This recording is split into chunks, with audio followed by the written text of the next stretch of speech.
She opens her textbook in a tool like Natural Reader or Speechify, and just one of many that are available, and she listens while she follows along with the text visually. She finishes the 3 chapters, she comes to class ready to participate and to discuss what she just read. That stamina that she needed was basically lifted, and it was lifted enough to let her brain do what it was always capable of doing.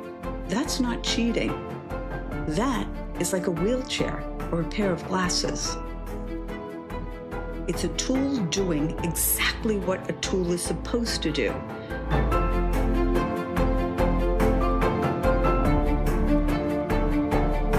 Well, hello everyone, and welcome to the Literacy Keys. I'm Tracy Young, a certified Orton-Gillingham Educational Therapist, and I'm really glad that you're here. Today, we are talking about artificial intelligence and education. Let's face it, it is everywhere. But what does it really mean for your child? Let's start with the question. Have you ever walked past your child doing homework, you look at their computer, and you just happen to notice that one of the tabs that's open is ChatGPT? Well, 9 out of 10 kids ages 9 to 17 in middle and high school are using ChatGPT. They're using AI, and more importantly, without any type of guardrails. So if you're sitting there wondering, well, I have no idea what my child is doing with this stuff, you're not alone. So I promise you that in the next 20 minutes, you're going to have a much better understanding of what artificial intelligence and education looks like and what you can do. Now, using artificial intelligence or AI is not the same as using a calculator. So go grab a cup of coffee, make yourself comfortable, and let's get started. Anyone telling you that AI in education is a complete disaster is overreacting. Similarly, anyone saying that AI in education is a complete miracle is also missing the boat. Common Sense Media, come on, you gotta love that name. They just released a brand new study in 2026. They surveyed more than 1,200 students ages 9 through 17 across the United States. And here's what they found. 86% of kids in that age group, 9 to 17, are using AI. That is nearly 9 out of 10 kids. Let me say that again. That is nearly 9 out of 10 kids. So statistically speaking, your child is probably using AI. And here's the thing that we need to be concerned about. 44% of parents, so figure about half, a little less than half, have never had a single conversation with their children about how to safely use AI. And when that usage crosses over into cheating. That's almost half of us. Ouch. Let's start with the good news, because there really is good news. For neurodivergent kids, especially ones in upper, middle, and high school, the right AI tools can make the difference between participating in school and shutting down. I've personally seen it happen in real time. Imagine a 10th grader with dyslexia. They've been assigned a 3-chapter history book that they need to complete in 3 days. The reading is dense. The words on the page take 3 times as long for a student to decode as the classmates. She wants to understand the events, but honestly, she runs out of gas reading after 2 pages. Now, before this shift in technology, she possibly might have simply copied her friend's notes, gotten a C, and walked away thinking she's just not good in history. But now she opens her textbook in a tool like Natural Reader or Speechify, and just one of many that are available. And she listens while she follows along with the text visually. She finishes the 3 chapters. She comes to class ready to participate and to discuss what she just read. That stamina that she needed was basically lifted, and it was lifted enough to let her brain do what it was always capable of doing. That's not cheating. That is like a wheelchair or a pair of glasses. It's a tool doing exactly what a tool is supposed to do. And, it's not just text to speech. For ADHD kids, planning tools that turn a vague assignment into a list with clear steps can be a bridge between paralysis and actually completing the assignment. For kids with dysgraphia, tools that help them take their scattered thoughts, generate an outline so that they can get their ideas from their head and they can make it onto the page. These are real, meaningful uses. And I would defend them any day in any IEP meeting.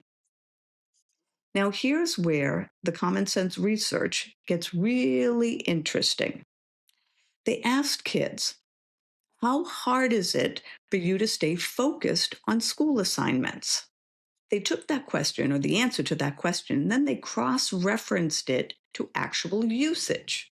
And here's what they found. 56% of kids who have a hard time staying focused use AI for schoolwork every week. That is compared to kids who don't struggle with focus, and it's 10 percentage points lower among the group that doesn't struggle. They saw the same gap in kids who find math hard. 55% of those kids use AI weekly for their schoolwork. They saw it in kids who find writing essays difficult, 53%. And for kids who have a hard time sticking with something, 55%. Now, let's think about this and stay on it for a moment. The kids most likely to be using AI are the kids who already find school difficult. These are the kids with the focus challenge, who struggle with writing, who give up on hard things. In other words, our kids. The very kids who need to be building reading, writing, that focus muscle are the ones quietly outsourcing the workout. The common sense researchers said something in their conclusion that I want to share with you. They said this raises the question about whether AI may be substituting for skill building among young people who most need to develop this skill. And that's why I wanted to talk about AI in education. We cannot let AI replace skill building, especially amongst the vulnerable. They are the group that needs most to improve their skills. Now, we need to understand how AI in education is being used by schools and by our children. But it's not because AI is evil, but because the kids we love are the ones most at risk in a way that will really cost them in the long run. We've identified a real risk for our kids. So let's talk about what happens when AI does the work your child's brain is supposed to be doing. When that happens, the skill is never mastered. The reading comprehension muscle does not get stronger because the muscle wasn't used. The writing voice doesn't develop because the voice on the page is AI's, not your child's. Let's face it, thinking is messy, slow, and uncomfortable work, but it's something that has to happen. You have to take the ideas and turn them into our own words. We get better at it the more we do it. We cannot allow it to be outsourced. What if we think about it like physical therapy? You know, I love analogies. If your child broke their arm, And the doctor gave them a sling. The sling helps. Perfect. Great solution for the short term. But if your child is still wearing the sling a year later and never doing the physical therapy, then there's a problem because the arm is getting weaker, not stronger. Well, let's think of AI and the AI tools as a sling. Right? They're not a workout. They're not building the muscle. Good so far? Here's another finding that's worth discussing. Common Sense asked kids, how hard would it be to go a month without AI?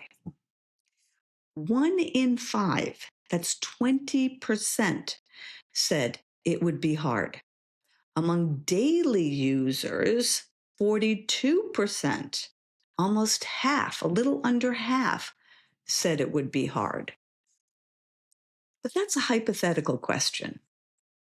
When students who currently use AI for homework can't use it, 16% of kids said they have difficulty starting or completing their homework. And that, my friend, is the problem.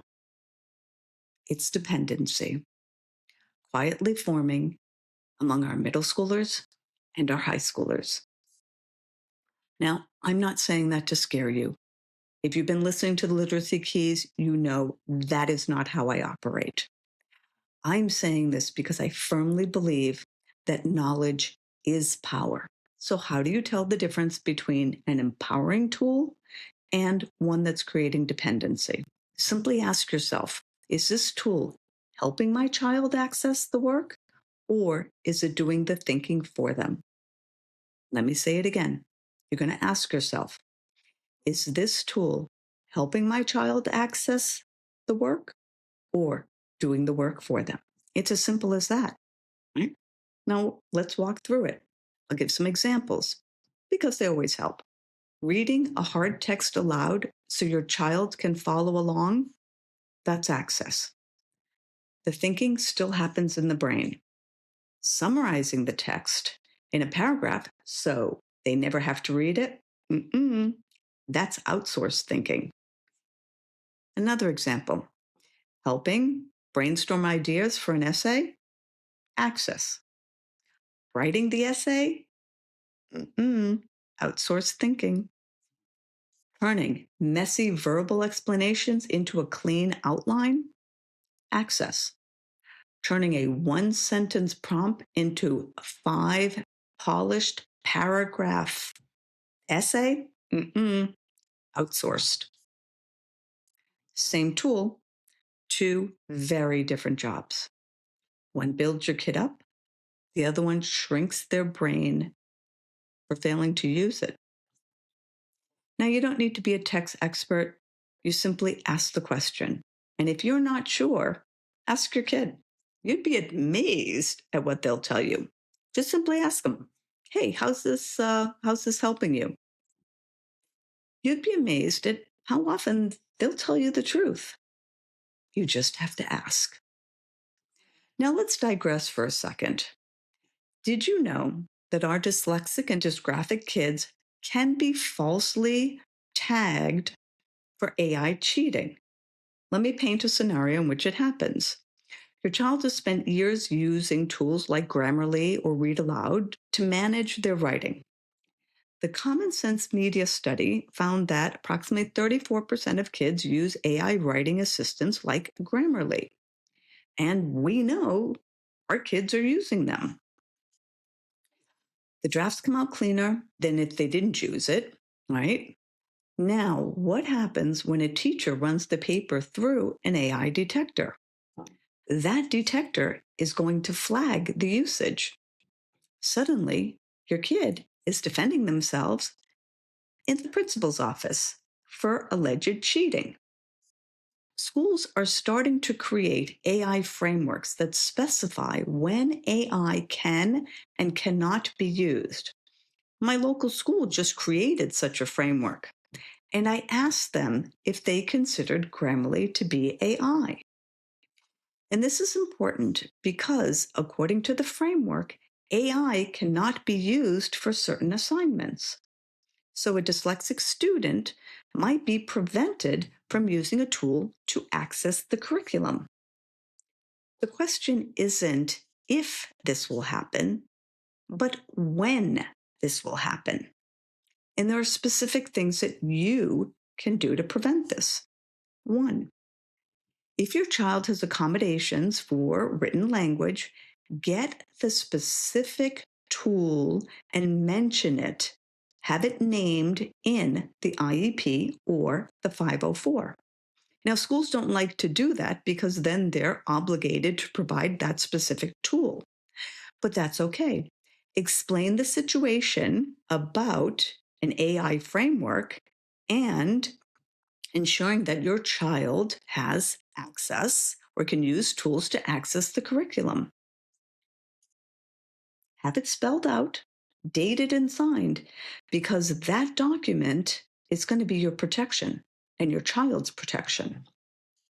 Another thing you can do, teach your child how to use Google Docs history or Microsoft Word version history.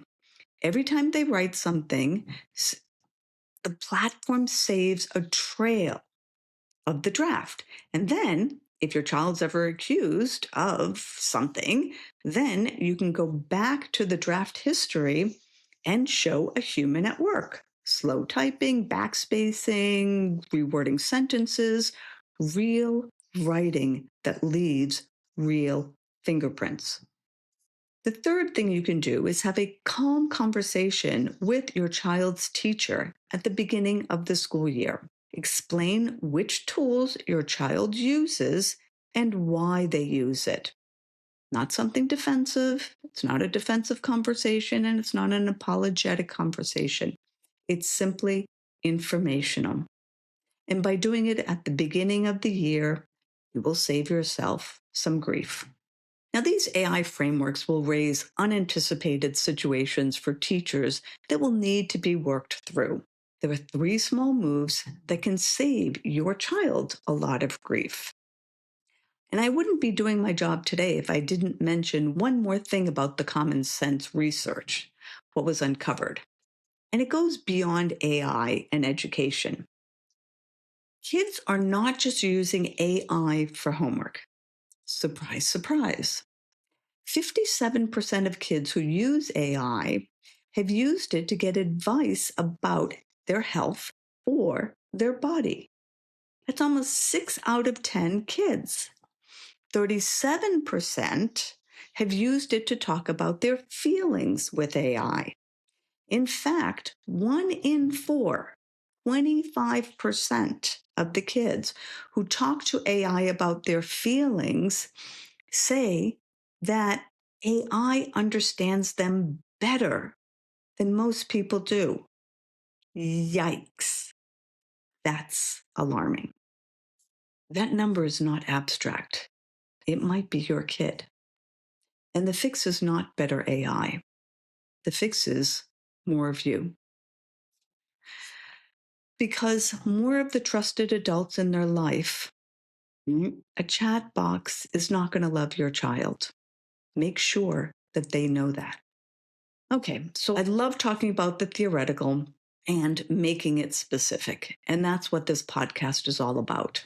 So let's talk about some specific things you can do this week, right, that are going to help you. Pick one. You don't have to do all of them all at once. The first one, what I call the open laptop rule. During homework time, the laptop stays in a shared space. The screen is always visible. Not in their bedroom, not with the door closed. This isn't about not trusting your kid. This is about removing the temptation. The second thing you can do, or another thing you can do, the read aloud check. Before any paper or assignment is submitted, your child reads it out loud to you or to themselves. If they can't explain what they wrote in their own words, chances are they didn't write it.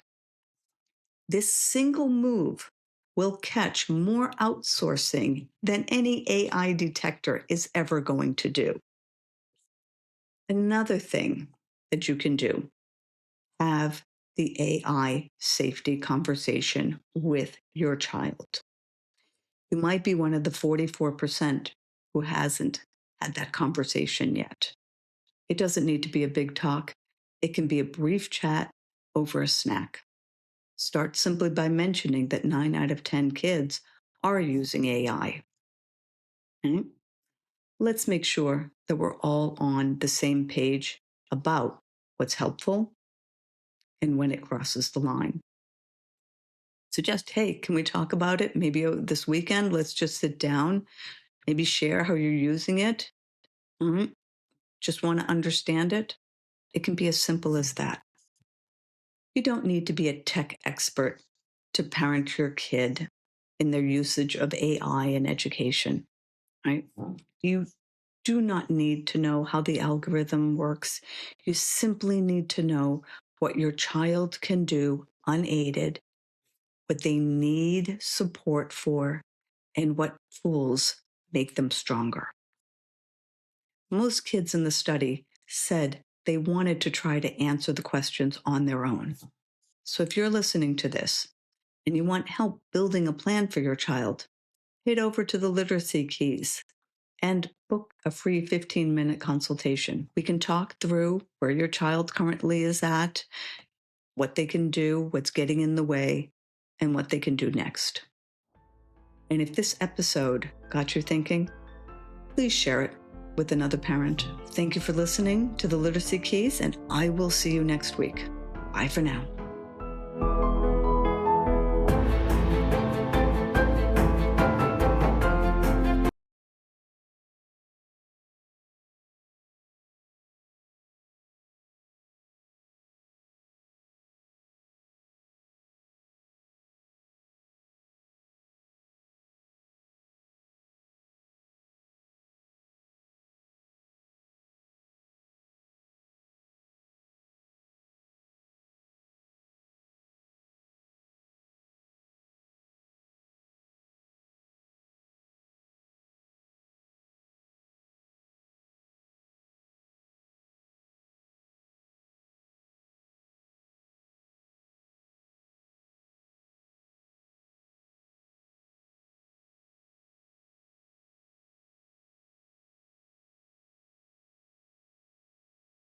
All right, let's see what this looks like. 1, 2, 3, 4, 5.